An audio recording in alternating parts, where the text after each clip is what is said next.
Hello दोस्तों, my name is Pramod Kumar. Welcome to NITS classes.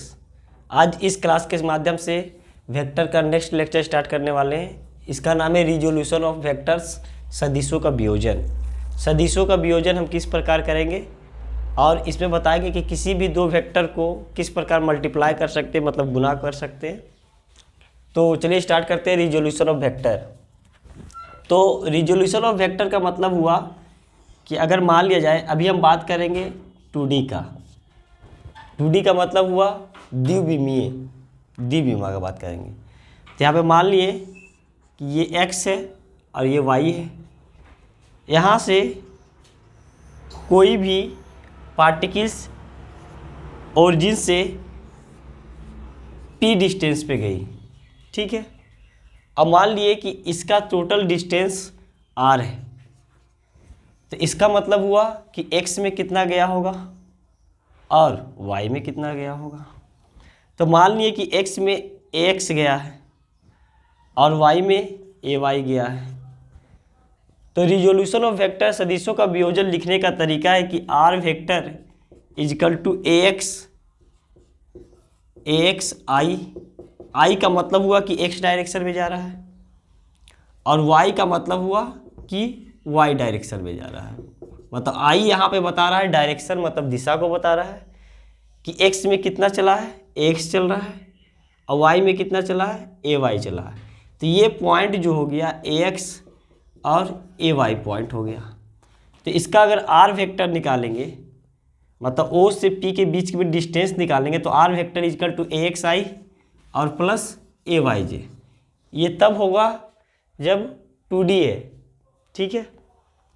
अब इसका अगर परिमाण का बात करेगा, मतलब मैग्नीट्यूड का बात करेगा, तो mod of r vector is equal to root under ax का स्क्वायर और प्लस ay का स्क्वायर। ये इसका आ जाएगा परिमाण, मतलब मैग्नीट्यूड, ठीक है।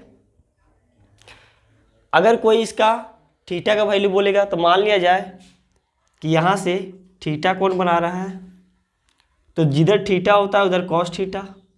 तो r का बनेगा तो यहाँ पे r कॉस थीटा, और ये y में बनेगा r साइन थीटा। तो यहाँ पे थीटा के रूप में अगर लिखना है तो मॉड ऑफ r, अगर इसका परिमाण लिखना है तो mod of r is equal to root under r cos theta का स्क्वायर और प्लस r साइन थीटा का स्क्वायर। मतलब इसका कंपोनेंट रूप में लिख दिए। अगर एंगल बोलेगा निकालने के लिए, तो angle tan theta is equal to a y by x. तो थीटा इजकल टू कितना आ जाएगा, tan inverse a y by x. तो ये इसका थीटा निकालने का तरीका है, क्योंकि थीटा के सामने वाला क्या होता है, ये लंब और ये आधार, मतलब परपेंडिकुलर बाई बेस। तो ए वाई बाई एक्स, तो theta is equal to tan inverse a y by x. तो ये होता है रिजोल्यूशन ऑफ वेक्टर सदिशों का वियोजन, जब ये 2D होगा तो, ठीक है। अब बात करते हैं हम 3D का। तो अब बात करते हैं 3D का।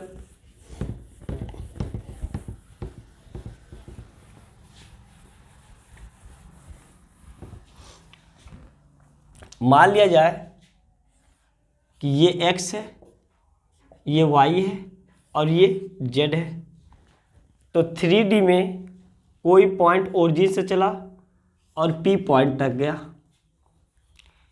P पॉइंट तक गया। तो इसका मतलब हुआ कि x में कितना गया होगा, मान लिए कि x में ax गया, y में गया ay और z में गया az। मतलब z में गया कितना, az। तो 3D का मतलब त्रिविमीय का मतलब हुआ कि x में भी गया, y में भी गया और z में भी गया। मतलब उसका मान लिया जाए कि वो पार्टिकल्स जो है, वो पार्टिकल्स x में भी कुछ डिस्टेंस गया होगा, y में भी गया होगा, कुछ न कुछ z में भी गया होगा। तो इसका रिजोल्यूशन ऑफ वेक्टर अगर निकालेंगे r वेक्टर, तो r vector is equal to x में कितना गया, axi, और y में कितना गया, ayj, और z में कितना गया, azk। तो ये इसका वेक्टर रूप में इस प्रकार से हम लिखते हैं। अगर इसका मैग्नीट्यूड का बात करेगा, तो r vector is equal to root under ax का स्क्वायर प्लस ay का स्क्वायर और प्लस az का स्क्वायर, ये इसका मैग्नीट्यूड आ गया। ठीक है, अगर इसको कंपोनेंट रूप में बोलेगा लिखने के लिए तो इसमें मान लिया जाए कंपोनेंट रूप में तो 3D का हो नहीं सकता है, तो ये इसका वेक्टर और ये इसका मैग्नीट्यूड निकालने का ये तरीका। ठीक है, अब बात करेंगे, जैसे मान लिया जाए कि कोई क्वेश्चन से एक समझते हैं, क्वेश्चन से समझ में आ जाएगा पहले, उसके बाद मल्टीप्लिकेशन ऑफ वेक्टर का बात करेंगे। जैसे मान लिया जाए कि ये x है और ये y है और ये z है, कोई पार्टिकल्स O से चला और P पॉइंट तक गया। ठीक है, और इसमें बोला गया है कि इसमें P पॉइंट में जाने के लिए x जो है 2 मीटर चला और y जो है 3 मीटर चला, तो इसको बोल रहा है वेक्टर के रूप में लिखे। तो r वेक्टर इजकल टू किस प्रकार लिखेंगे, r vector is equal to x में कितना चला ये 2 मीटर, y में कितना चला 3 मीटर, तो r vector is equal to 2i और प्लस 3j। ठीक है, और इसका अगर लिखेंगे मैग्नीट्यूड का बात करेंगे, परिमाण का बात करेंगे, तो mod of r is equal to √2 का स्क्वायर और प्लस 3 का स्क्वायर, तो √4 प्लस 9 इजकल टू √13। मतलब इसका जो मैग्नीट्यूड आया कितना आ गया √30। अगर इसका कोई डायरेक्शन पूछेगा तो tan थीटा, मान लीजिए कि यहाँ से एंगल जो बना रहा है थीटा बना रहा है, तो tan theta is equal to y में कितना गया 3, तो 3/2, तो theta is equal to tan inverse 3/2, तो ये इसका डायरेक्शन बता दिया। तो इसी प्रकार से क्वेश्चन बनता है, बहुत सारा क्वेश्चन बनता है। ठीक है, तो ये होता है रिजोल्यूशन ऑफ वेक्टर, सदिशों का वियोजन होता है। अब बात करते हैं सदिशों का गुणन। ठीक है,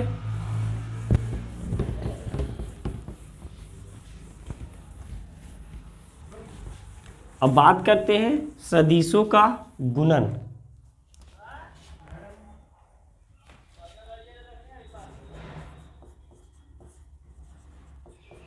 सदिशों का गुणन, इंग्लिश में बोलते हैं इसको मल्टीप्लिकेशन ऑफ वेक्टर, वेक्टर का मल्टीप्लिकेशन। तो वेक्टर का मल्टीप्लिकेशन हम 2 तरह से करते हैं। ठीक है, अगर मान लिया जाए, पहले समझाते हैं, किसी वेक्टर को मान लिया जाए कि ए कोई वेक्टर है और ए वेक्टर को, मतलब ए कोई वेक्टर है और इसको अगर किसी स्केलर के साथ गुना किए, किसी स्केलर क्वांटिटी मान लिया 2 से गुना किए, तो किसी वेक्टर को अगर स्केलर से गुना करेंगे, मतलब किसी सदिश को अगर अदिश से गुना करेंगे, तो उसका जो रिजल्ट आता है उतना टाइम्स क्या होता है, इंक्रीज हो जाता है। जैसे मान लिया जाए कि ए कोई वेक्टर है और इसको 2 से गुना करेंगे तो 2 टाइम्स क्या हो जाएगा, बड़ा हो जाएगा, ये 2a वेक्टर बन गया। तो किसी भी वेक्टर को अगर स्केलर से गुना करेंगे तो जितना टाइम्स स्केलर से गुना करेंगे उतना टाइम्स वो वेक्टर क्या हो जाएगा, मल्टीपल में हो जाएगा। जैसे मान लिया जाए कि b कोई वेक्टर है और b वेक्टर को हम गुना कर रहे हैं एक स्केलर 5 के साथ, तो मान लिया जाए कि ये b कोई वेक्टर है, तो इसको 5 के साथ गुना किए तो ये 5 गुना क्या हो जाएगा, 5 गुना हो जाएगा तो 5b वेक्टर बन जाएगा। ठीक है, तो ये वेक्टर को जब स्केलर के साथ गुना किए तो उतना टाइम्स क्या होता है, वो बराबर, उतना टाइम्स वो इंक्रीज कर जाता है। लेकिन अगर वेक्टर को हम वेक्टर के साथ गुना करेंगे तो क्या होगा, बात ये आता है, चलो वेक्टर को स्केलर के साथ गुना किए तो उतना टाइम्स इंक्रीज कर गया, लेकिन वेक्टर को अगर वेक्टर के साथ ही गुना करेंगे तो 2 तरीका है वेक्टर को वेक्टर के साथ गुना करने में। तो इसी को बोलते हैं मल्टीप्लिकेशन ऑफ वेक्टर, मतलब 2 वेक्टर को जब गुना कर रहे हैं तो 2 प्रकार से गुना करते हैं।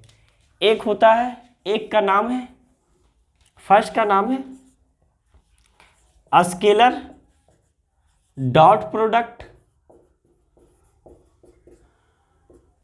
इसको बोलते हैं अदिश गुणनफल। जब 2 सदिश को हम गुना करते हैं तो उसका रिजल्ट क्या आता है, अदिश आता है। मतलब जब 2 वेक्टर को डॉट करेंगे आपस में, तो डॉट करने के बाद जो इसका रिजल्ट आएगा वो क्या आएगा, वो आएगा स्केलर। मतलब दो सदिश को जब हम डॉट करेंगे तो रिजल्ट आएगा अदिश आएगा। बी में दूसरा बोलते हैं vector cross product, vector cross product, ठीक है। तो इसका जो रिजल्ट आएगा इसको बोलते हैं हम लोग सदिश गुणनफल, सदिश गुणनफल। तो मेरा कहने का मतलब ये हुआ कि इसको डॉट का मतलब क्या हुआ समझाते हैं। जैसे ए वेक्टर को जब बी वेक्टर के साथ डॉट करेंगे, ये डॉट है, इसको जब डॉट करेंगे तो रिजल्ट जो आएगा वो आएगा स्केलर, मतलब रिजल्ट जो आएगा वो आएगा अदिश आएगा। लेकिन यही दो वेक्टर को जब आपस में क्रॉस करते हैं तो इसका जो रिजल्ट आएगा वो आएगा वेक्टर, मतलब जो आएगा ये सदिश।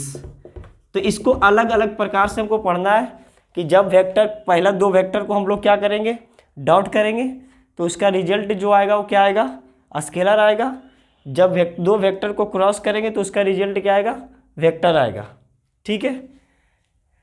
तो इसको एक पहला पढ़ते हैं, स्केलर डॉट प्रोडक्ट या अदिश गुणनफल के नाम से जाना जाता है। तो पहला स्टार्ट करते हैं, स्केलर डॉट प्रोडक्ट या अदिश गुणनफल किस प्रकार होता है समझते हैं। तो बात करते हैं पहला scaler dot product, scaler dot product, इसको बोलते हैं सदिशों का अदिश गुणनफल, अदिश गुणनफल, या इसको और बोला जाता है, इसको डॉट गुणनफल के नाम से भी जाना जाता है, इसको डॉट गुणनफल के भी नाम से जाना जाता है, ठीक है। तो मान लिया जाए कि ए कोई वेक्टर है, वेक्टर ए, और एक बी वेक्टर इसके साथ थीटा डिग्री का कोण बना रहा है। मतलब ए के साथ जो बी वेक्टर है वो थीटा डिग्री का कोण बना रहा है। तो यहाँ लिखेंगे a vector dot B vector is equal to formula होता है mod of A mod of b into cos theta. ये फॉर्मूला आया कहाँ से, जैसे मान लिया जाए कि हम कोसाइन अस्टिक जानते हैं। कोसाइन अस्टिक का मतलब ये हुआ, इसको नोट में यहाँ पे लिख लीजिएगा, कोसाइन अस्टिक, कोसाइन अस्टिक, कोसाइन अस्टिक में क्या होता है कि मान लिया जाए ये x है, ये y है, यहाँ से r वेक्टर o से लेकर के p तक r वेक्टर है, थीटा डिग्री का कोण बना रहा है। तो जिधर थीटा बनता है उधर कॉस थीटा में टूटता है, और जिधर थीटा नहीं बनता उधर साइन थीटा में। तो इसको लिखते हैं आर कॉस थीटा, और इसको y कंपोनेंट में लिखते हैं आर साइन थीटा लिखा जाता है। इसको बोला जाता है कोसाइन अस्टिक, ठीक है। तो यहाँ पे देखिए ये b जो है a के साथ थीटा डिग्री का कोण बन रहा है, तो इसको हम लिख सकते हैं क्या, b कॉस थीटा। अब दोनों को डॉट किए तो mod of A mod of B cos theta, तो mod of A mod of B cos theta. मतलब b का जो कंपोनेंट है ए की डायरेक्शन में कितना आ रहा है, बी कॉस थीटा आ रहा है। तो इसको जब दोनों को आपस में डॉट करेंगे तो mod of A mod of B cos theta, ठीक है। अब बात है कि जब दो वेक्टर को हम डॉट कर रहे हैं तो इसका गुणनफल अदिश कैसे आया। तो मॉड जो है बताता है केवल और केवल किसी भी बॉडी का या किसी भी पार्टिकल्स का मैग्नीट्यूड बताता है, मतलब परिमाण बताता है। मॉड ऑफ बी भी किसी भी मॉड लग गया मतलब किसी भी पार्टिकल्स का, किसी भी बॉडी का, वो क्या बताएगा, मैग्नीट्यूड बताएगा या परिमाण बताएगा। ये भी क्या बताएगा, मैग्नीट्यूड या परिमाण। थीटा क्या होता है, थीटा का मतलब कुछ ना कुछ angle, 30 degree 40 degree 50 degree 60 degree. तो ये भी क्या है, ये भी किसी भी चीज़ का परिमाण है। तो किसी भी चीज़ का केवल और केवल जो परिमाण बताता है, मतलब सबको अगर गुना करेंगे परिमाण गुने परिमाण गुने परिमाण, तो नेट जो रिजल्ट आएगा वो भी क्या आएगा, परिमाण आएगा, मतलब मैग्नीट्यूड आएगा। और मैग्नीट्यूड किसी भी दो वेक्टर का मैग्नीट्यूड अगर डॉट करते हैं तो उसका केवल और केवल क्या आ रहा है, मैग्नीट्यूड आ रहा है, मतलब क्या आ रहा है, अदिश आ रहा है। अदिश राशि क्या होता है, अदिश राशि वह राशि होता है जिसमें केवल और केवल क्या होता है, परिमाण आता है, उसमें दिशा का कोई चर्चा नहीं होता है। तो दो वेक्टर को जब हम डॉट कर रहे हैं तो mod of A mod of B cos theta, मतलब ये तीनों को जो आपस में गुणन करेंगे, मतलब मल्टीप्लाई करेंगे, तो ये भी क्या आएगा, अदिश आएगा, मतलब स्केलर क्वांटिटी। तो जब दो वेक्टर को डॉट कर रहे हैं तो क्या आ रहा है, स्केलर क्वांटिटी। तो ये फॉर्मूला बन गया है a vector dot B vector is equal to mod of A mod of B, और ये क्या है, कॉस थीटा। तो ये है फॉर्मूला स्केलर डॉट प्रोडक्ट का। ठीक है, अब बात करते हैं इसका कुछ कुछ गुणधर्म है, वो गुणधर्म का चर्चा करते हैं, प्रॉपर्टीज। तो पहला प्रॉपर्टीज है,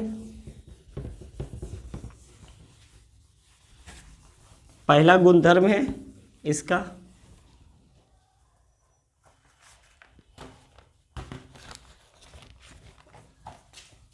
प्रॉपर्टीज का बात करते हैं, मतलब गुणधर्म का बात करते हैं। तो फर्स्ट प्रॉपर्टीज ये है स्केलर डॉट प्रोडक्ट का, मतलब ए डॉट बी का, इसका जो फॉर्मूला होता है mod of A mod of B, और ये क्या होता है, कॉस थीटा। तो पहला प्रॉपर्टीज ये है कि अगर A vector dot B vector को हम लिख सकते हैं बी वेक्टर डॉट ए वेक्टर, कोई दिक्कत नहीं है। क्यों नहीं है, समझाते हैं ये कि कहाँ से आया।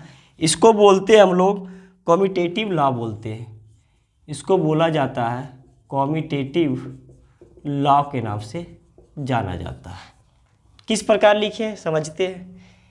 तो ये हो गया ए वेक्टर और ये हो गया बी वेक्टर। तो ए से एंगल गया बी की तरफ, तो इसको लिखते हैं a vector dot B vector equal to mod of A mod of B, और ये क्या हो गया, कॉस थीटा। जब ए से बी की ओर एंगल गया, और जब बी से ए की ओर एंगल जाएगा तो ये मान लिया थीटा, तो हम इसको लिखेंगे B vector dot A vector equal to mod of A mod of B, और ये आ जाएगा 360 डिग्री माइनस, ये थीटा है तो ये कितना बन गया, पूरा का पूरा एंगल बी से ए की ओर 360 डिग्री माइनस थीटा। तो 360 डिग्री माइनस थीटा ये भी क्या होता है, कॉस थीटा। तो इसको हम लिख सकते हैं B vector dot A vector is equal to b vector dot A vector is equal to mod of B और mod of a cos theta, क्योंकि कॉस 360 माइनस थीटा क्या होता है, कॉस थीटा। तो ये इक्वेशन फर्स्ट और ये इक्वेशन सेकेंड। तो फर्स्ट और सेकेंड इक्वेशन से फर्स्ट इक्वेशन भी यही बोल रहा है कि ए vector dot B vector is equal to mod of A mod of B cos theta, और बी वेक्टर डॉट ए वेक्टर ये भी बोल रहा है mod of b mod of a cos theta. मतलब ये दोनों को हम क्या कर सकते हैं, इंटरचेंज भी कर सकते हैं, कोई दिक्कत नहीं है। ठीक है, तो इसको इंटरचेंज भी कर सकते हैं। तो इसको हम लिख सकते हैं a vector dot B vector is equal to b vector dot A vector, इसको बोलते हैं कम्यूटेटिव लॉ के नाम से जाना जाता है। तो अगर पहला प्रॉपर्टीज है कि ए वेक्टर और बी वेक्टर को हम लोग क्या लिख सकते हैं, बी वेक्टर डॉट ए वेक्टर, ये फर्स्ट प्रॉपर्टीज है। सेकेंड प्रॉपर्टीज ये है, सेकेंड प्रॉपर्टीज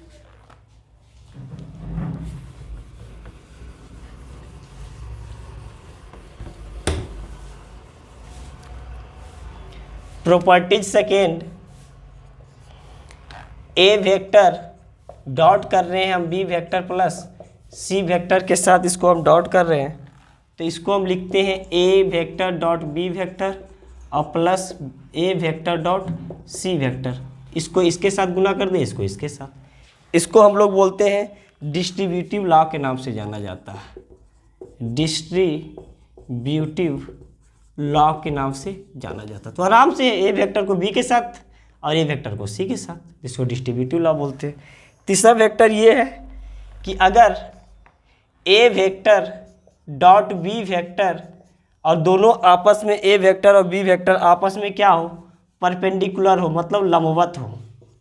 ए वेक्टर और बी वेक्टर आपस में क्या हो, लंबवत। लंबवत का मतलब हुआ कि दोनों के बीच में थीटा कितना बना रहा है, 90 डिग्री। मान लीजिए कि ये ए वेक्टर है और एक दूसरा ये बी वेक्टर है, और दोनों वेक्टर एक दूसरे के लंबवत का मतलब दोनों के बीच में कोण कितना बना रहा है, 90 डिग्री। तो हम जब दोनों को डॉट करेंगे a vector dot B vector is equal to mod of A mod of B, और ये बन गया कॉस थीटा। तो थीटा का वैल्यू 90 डिग्री और कॉस 90 डिग्री का वैल्यू कितना होता है 0। तो a vector dot B vector is equal to कितना आएगा 0। तो जब दो वेक्टर और दोनों वेक्टर आपस में लंबवत परपेंडिकुलर हो, दोनों के बीच में मतलब कोण कितना बना रहा है 90 डिग्री, तो दोनों का जब डॉट करेंगे तो उसका वैल्यू कितना आएगा 0। तो ये तीसरा प्रॉपर्टी था। अब बात करते हैं चौथा प्रॉपर्टी का। अब बात करते हैं चौथा प्रॉपर्टी। चौथा प्रॉपर्टी ये है कि ए वेक्टर पैरेलल है, मतलब समानांतर है बी वेक्टर का। तो ए वेक्टर और जब बी वेक्टर आपस में समानांतर है तो हम लिख सकते हैं a vector dot B vector is equal to mod of A mod of B cos theta. और दो वेक्टर आपस में समानांतर है तो ये ए वेक्टर और ये बी वेक्टर, और दोनों वेक्टर एक दूसरे के समानांतर, मतलब थीटा कितना है 0 डिग्री। तो a vector dot B vector को हम लिख सकते हैं कॉस 0 डिग्री का वैल्यू 1, तो mod of A mod of B इसको लिख सकते हैं। जब दो वेक्टर आपस में क्या है समानांतर है, मतलब पैरेलल है, तो इसको लिख सकते हैं a vector dot B vector is equal to mod of A mod of b. ये चौथा प्रॉपर्टी था। पांचवा प्रॉपर्टी ये है कि जब a vector and b vector are opposite in direction, opposite to each other, मतलब एक दूसरे के क्या है उल्टा है, टू ईच अदर, ठीक है। मतलब ए वेक्टर और ये बी वेक्टर दोनों एक दूसरे के क्या है उल्टा है, तो दोनों के बीच में एंगल कितना बनेगा 180 डिग्री। एक ए वेक्टर इस डायरेक्शन में जा रहा है, बी वेक्टर इस डायरेक्शन में जा रहा है, तो दोनों के बीच में एंगल कितना बनेगा 180 डिग्री। तो इसको हम लिख सकते हैं, अगर ये दोनों आपस में क्या है तो इसको हम लिख सकते हैं कि ए vector dot B vector is equal to mod of a vector mod of b vector और कॉस थीटा, और थीटा का वैल्यू कितना 180 डिग्री, और कॉस 180 डिग्री का वैल्यू कितना होता है -1। तो इसको हम लिख सकते हैं a vector dot B vector is equal to minus mod of a और मॉड ऑफ बी वेक्टर, इसको लिख सकते हैं, ठीक है। तो ये पांचवा प्रॉपर्टी था। छठा प्रॉपर्टी ये है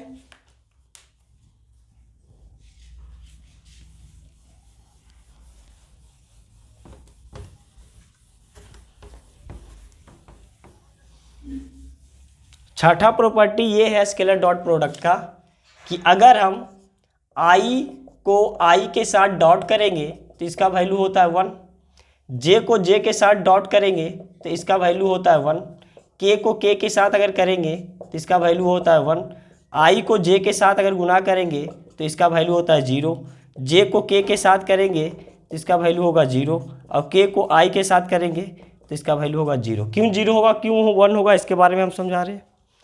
मान लिए कि ये कोई वेक्टर है ए वेक्टर, ठीक है। मान लिए कि अगर एक्स एक्सिस में कोई भी वेक्टर जाता है तो उसको रिप्रेजेंट किस प्रकार करते हैं आई से, और वाई में जो जाता है उसको हम रिप्रेजेंट करते हैं जे से, और जेड में जो कोई जाता है तो उसको हम रिप्रेजेंट करते हैं के से। मतलब कहने का मतलब अगर किसी भी चीज़ का डायरेक्शन दिशा अगर बताएगा एक्स एक्सिस में तो आई बताएगा, वाई में अगर दिशा बताएगा तो जे बताएगा, और के में अगर दिशा बताएगा तो के बताएगा। तो आई को आई के साथ डॉट करने का मतलब ये हुआ कि दोनों के दोनों वेक्टर एक दूसरे के क्या है समानांतर है, मतलब दोनों के दोनों वेक्टर एक ही दिशा में जा रहा है, मतलब एक ही डायरेक्शन में जा रहा है। तो उस समय थीटा का कोण कितना बनेगा, तो इसको हम लिख सकते हैं मॉड ऑफ आई, और mod of I into cos theta, और थीटा का वैल्यू क्या बन गया 0 डिग्री, और कॉस 0 डिग्री का वैल्यू कितना होता है 1। तो आई डॉट आई का वैल्यू कितना आ गया मॉड ऑफ आई का स्क्वायर, तो मॉड ऑफ आई का स्क्वायर कितना होता है 1, क्योंकि ये क्या है यूनिट वेक्टर है, और यूनिट वेक्टर का वैल्यू कितना होता है 1। तो आई के साथ अगर गुना किए मतलब मल्टीप्लाई किए तो उसका वैल्यू 1 आने का मतलब ये हुआ कि दोनों वेक्टर आपस में एक ही डायरेक्शन में जा रहा है, मतलब एक दूसरे के पैरेलल जा रहा है, एक दूसरे के समानांतर जा रहा है, मतलब थीटा का कोण कितना हो गया 0 डिग्री। जे और जे दोनों वेक्टर को 1 लिखते हैं, इसका मतलब ये हुआ कि दोनों वेक्टर वाई डायरेक्शन की तरफ जा रहा है, ए वेक्टर भी और वी वेक्टर, और दोनों के बीच में थीटा कितना बन गया 0 डिग्री, और 0 डिग्री जैसे ही बना मतलब cos 0 डिग्री का वैल्यू होता है 1, और यहाँ पे आई और जे क्या है यूनिट वेक्टर, तो उसका वैल्यू कितना हो गया 1। इसी तरीके से के और के का वैल्यू कितना आ गया 1, लेकिन आई और जे मतलब आई और जे का मतलब दोनों के बीच में कोण कितना बन रहा है 90 डिग्री, तो cos 90 डिग्री का वैल्यू कितना हो जाता है 0, तो ये दोनों को जब डॉट करेंगे तो इसका वैल्यू कितना हो गया 0। आई जे और के साथ जे इधर है के इधर है, दोनों के बीच में कोण 90 डिग्री, तो दोनों के बीच में कोण 90 डिग्री का मतलब कितना हुआ, इसका वैल्यू कितना 0, और के और आई के साथ उसका वैल्यू कितना आ जाएगा 0। तो ये इसका 6 प्रॉपर्टी था। अब इस प्रॉपर्टी से रिलेटेड हम कुछ न्यूमेरिकल कराएंगे स्केलर डॉट प्रोडक्ट का, और बताएंगे कि नेक्स्ट लेक्चर में कि क्रॉस प्रोडक्ट क्या होता है, मतलब सदिशों का सदिश गुणनफल क्या होता है, ये नेक्स्ट लेक्चर में बताएंगे, नेक्स्ट क्लास में बताएंगे। Thank you for watching.